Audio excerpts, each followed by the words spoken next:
It happened in the dead of winter, when the taiga falls silent. Autumn had already stripped the larch trees of their golden leaves, but the snow had not yet decided to cover the ground. The air was still and clear, and every sound seemed to linger in it. Gamekeeper Ivan Belov was walking through his territory, and the silence was deafening. He walked, listening to the forest, and that was why he heard it. It was not a howl, a roar, or a bird's cry. It was a thin, plaintive, almost cat-like squeak that broke into a desperate, angry hiss, and along with it came a barely audible, rhythmic, metallic clicking. Ivan stepped off the path, his hand reaching for his rifle. He parted the heavy, wet branches of the spruce tree and saw it. In a small, trampled clearing, a young fox cub was struggling in the rusty steel jaws of an old poacher's trap. It was a crushing trap, and it did not kill him immediately, but only clamped his front paw. The trap was chained to a fallen tree. The fox cub was thin, its magnificent red fur matted and covered with mud and blood, and its eyes burned with a wild, primal hatred and all-consuming horror. He hissed at Ivan, lying on the ground trying to tear off his own paw, which had already turned into a bloody mess. The metallic clicking sound Ivan heard was the fox cub gnawing at the steel in helpless rage, breaking his young teeth on it. Ivan slowly crouched down, keeping his hands in plain sight. "Quiet, silly," he said aloud, his voice soft and calm. "Quiet. I'm not them." He knew that this was the work of guests, poachers who set these blind, cruel traps for fur-bearing animals, crippling everything that came their way. It wasn't nature. It was human evil, left to rot in his forest. The fox cub struggled harder, letting out a piercing, pain-filled squeal. Ivan took off his thick canvas jacket. It took him a few minutes. Throwing the jacket over the desperately biting and scratching muzzle, he felt for the springs of the trap. His strong, work-hardened fingers in thick gloves pressed down on the levers. There was a loud, dry click, and the steel jaws sprang apart. Ivan carefully freed the crushed paw. The fox cub, now free, froze for a moment, then went limp, unconscious from pain and shock. Ivan wrapped it carefully in his jacket, as if it were a child. He looked at the rusty chain, at the monstrous mechanism, and a heavy, cold rage settled in his heart. He cut the chain with an axe, and carrying the warm, barely alive bundle, went home to his hut. The following weeks turned into a long, quiet battle for life. Ivan settled the fox cub in a large wooden box by the stove. The first few days were pure hell. The fox cub, having come to its senses, turned into a small, furious demon. It hissed. It lunged at Ivan when he brought food or water. It refused to eat. It was a wild beast, captured, crippled, and it hated the man who was just another tormentor to it. Ivan understood. He did not rush things. He just sat by the stove in the evenings, cleaning his gun or mending his net, and talked quietly. He did not address the fox cub. He just spoke aloud, filling the silence of the hut with his voice. He left water and finely chopped grouse meat and left. On the fourth day, the meat disappeared. The paw was the most difficult part. The wound was ragged and dirty. Ivan, washing it with antiseptic, prepared himself for battle each time. The fox cub trembled and growled, but seemed to begin to understand. He no longer bit. He endured. He lay there, his bright, amber, incredibly intelligent eyes following every movement of the man. It was not taming. It was a truce. Forced, fragile, but real. A month passed. The fox cub, whom Ivan mentally named Red, grew stronger. He began to come out of the box, timidly at first, then more and more boldly. He limped. His paw had healed, but several toes were permanently broken.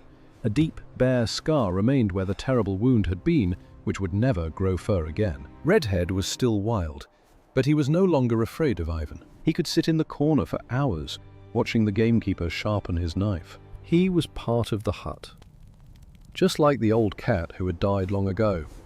But Redhead was a guest, and they both knew it. One morning, when the spring sun had melted the last snowdrifts, Ivan opened the door of his cabin. He placed the box on the porch and opened it. Red jumped out and sniffed the air, the intoxicating, moist air of freedom, filled with the smells of thawing earth and the first grass.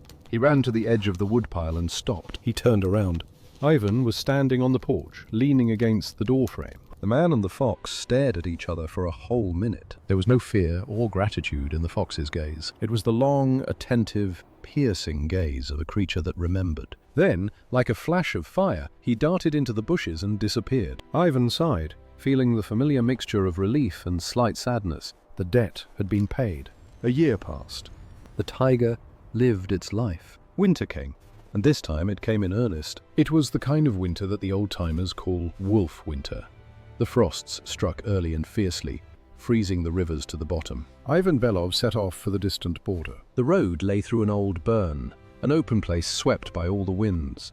He was driving his old Buran. The sky was clear, but something in the unnatural silence and the way the crows flew low to the ground disturbed the gamekeeper. And then it began. The blizzard. It didn't come. It crashed down. The world disappeared. In an instant, the sky and earth merged into a roaring, howling, blinding chaos of ice chips. It was a white haze.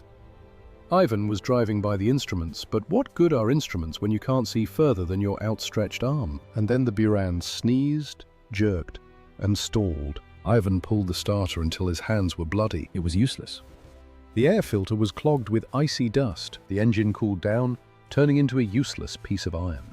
And the silence that followed the roar of the engine was more frightening than the roar itself. Now only the howling of the wind could be heard. The real, wolf-like howl of the elements. Ivan knew what this meant. Stay where he was, and he would freeze to death in an hour.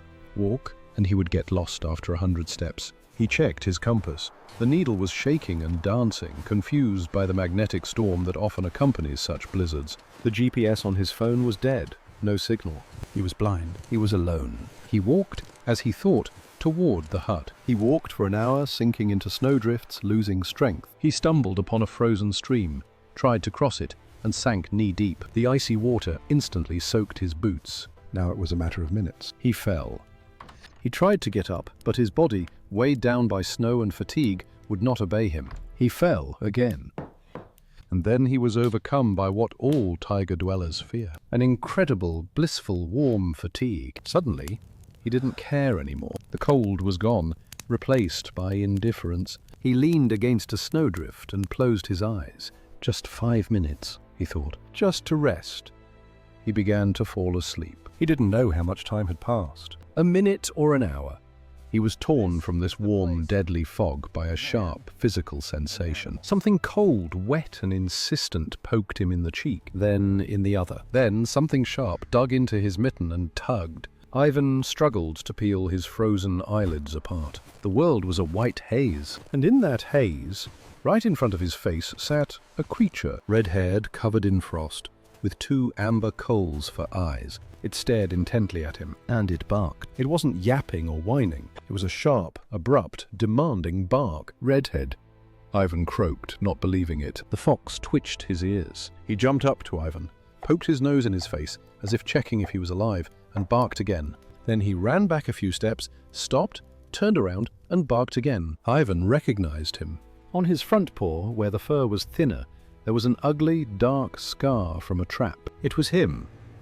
The fox wouldn't let up.